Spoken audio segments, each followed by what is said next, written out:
Supremes.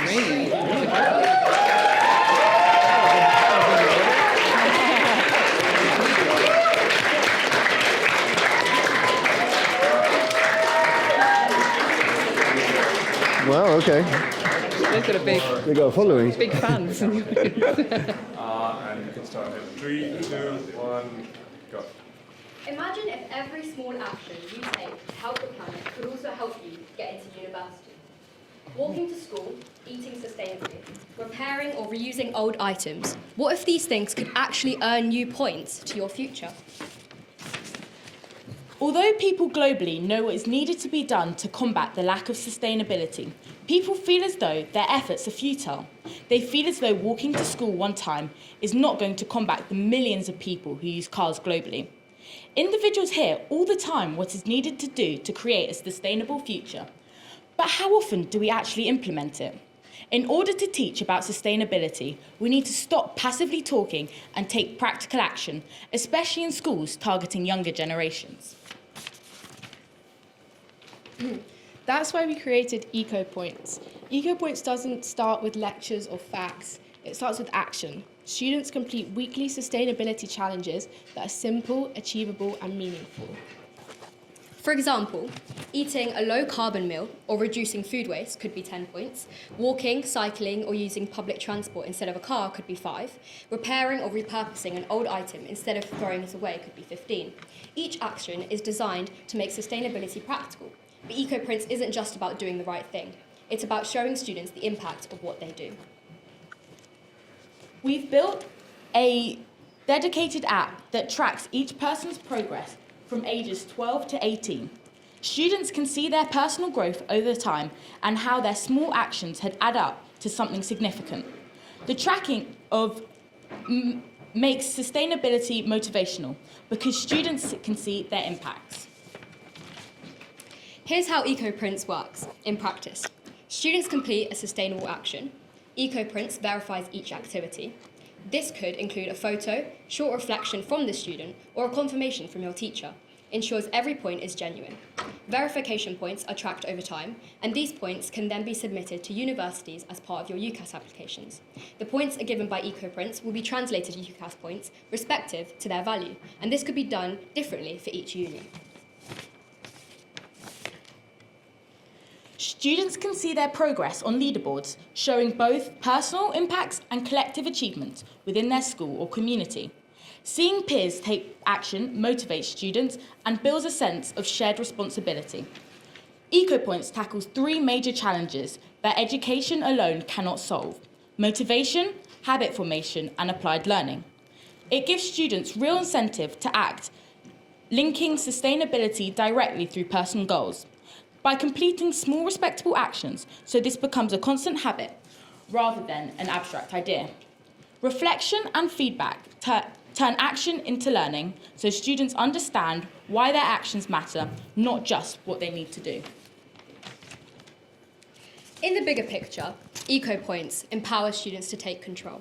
Instead of feeling powerless against global problems, they can see the result of their own actions. Over time, these small habits and actions will become a habit. With EcoPoints, sustainability stops being abstract. It becomes something you're rewarded for, something universities can see as evidence of your impact and dedication.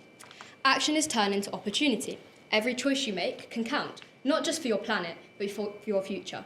With EcoPoints, you're not just learning about sustainability, you're living in it, measuring it, and being recognised for it. From an economic perspective, schools account for a significant share of public sector emissions, yet behaviour-based interventions are among the lowest cost carbon reduction strategies. Even modest school sustainability programmes are funded at around $100,000 per project.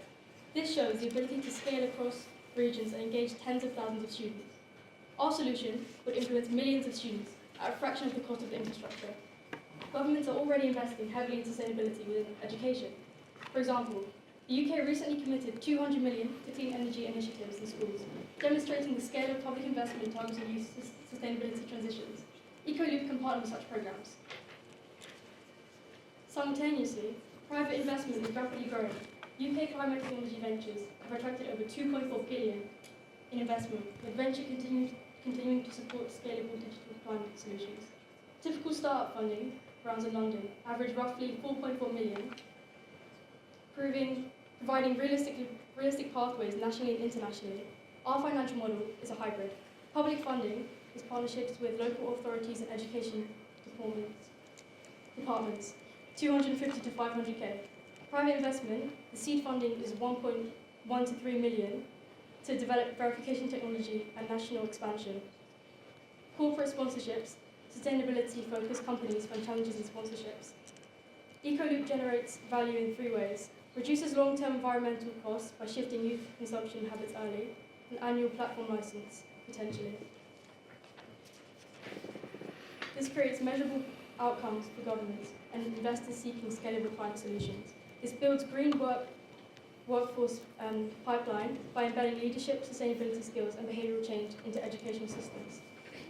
We can also generate more revenue by promoting sustainable products by advertising them on our app. This is through CPM. The app earns money every time an ad is shown 1,000 times. Also by selling ad space, advertisers pay to show their products to the app's users. Our product creates the incentive structures that make sustainable behaviour economically rational, scalable and measurable. Finally, we just wanted to point out, we're choosing to target students because habits form from a really early age. Choices are made around food, energy, transport and consumption tend to stick. Teaching sustainability and ensuring it's implemented will turn these small actions into habit brought through the whole of their lives and the generations to come. Thank you for listening.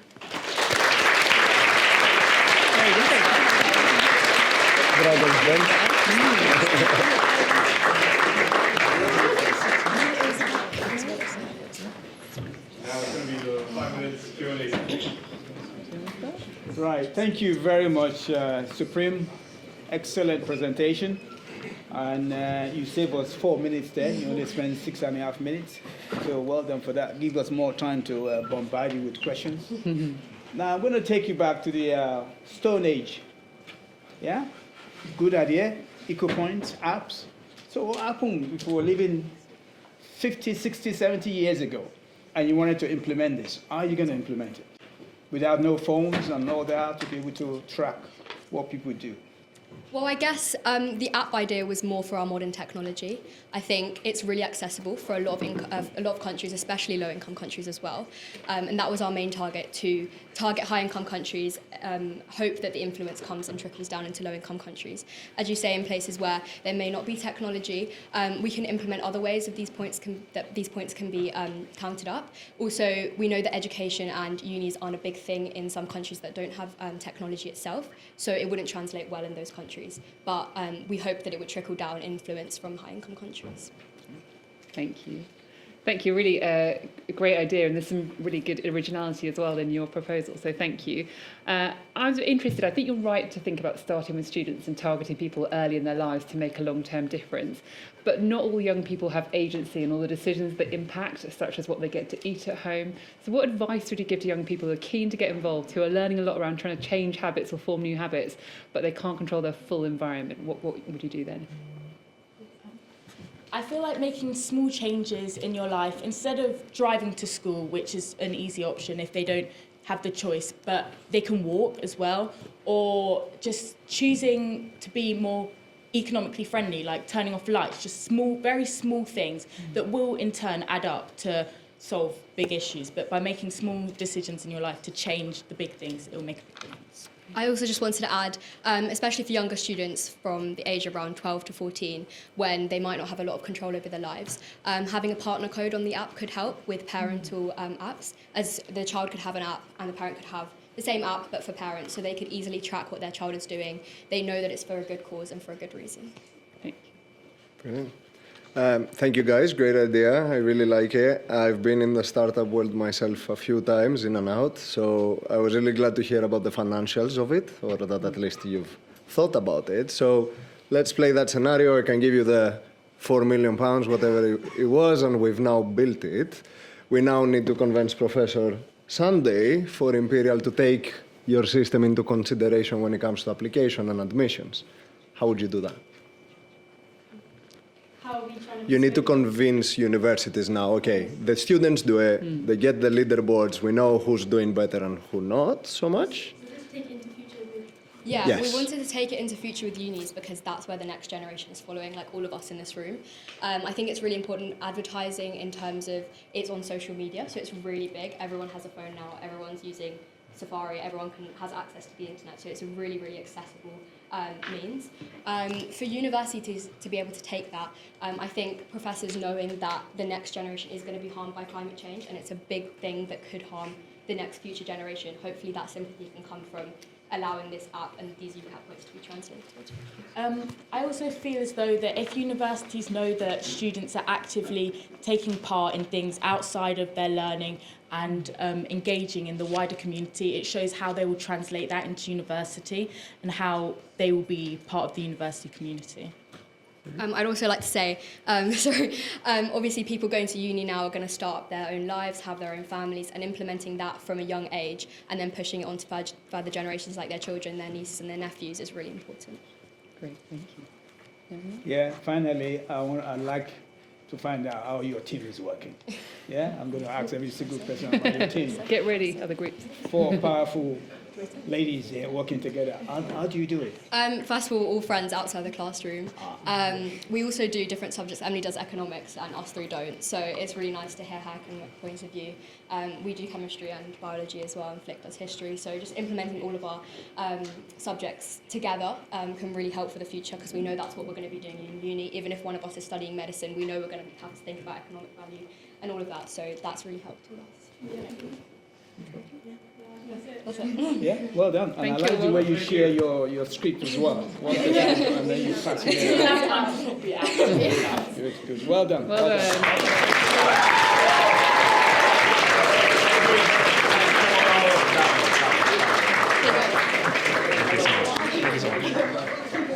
Hi, I'm Emily Rushworth. I'm Felicity Trust. I'm Andrea Austin.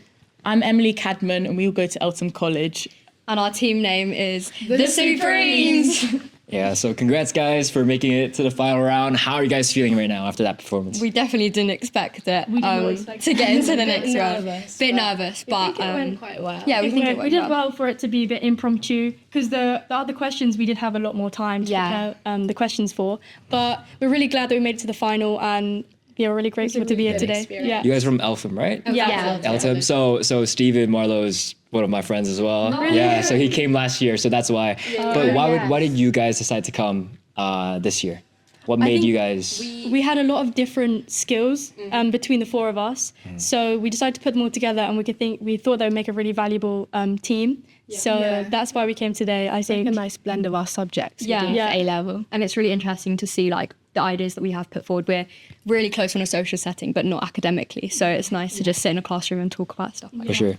I also think that we're all very intrigued about how the climate will impact us later in life and how that we ourselves can make a difference. For sure. And how do you guys feel about the entire day? So like from top to that. Oh, finish? it's been amazing. it's really amazing. Yeah. A bit tiring, but But it's been good, yeah. We've really enjoyed ourselves, like meeting new people. It was nice that both rounds were with different sets of judges and different sets of people. So yeah, it was really nice to meet new people, and obviously we missed the networking, but I think we met enough people behind the scenes. That's for sure. Yeah, well, good luck, guys. Thank and you. We'll see if you guys win. Thank you.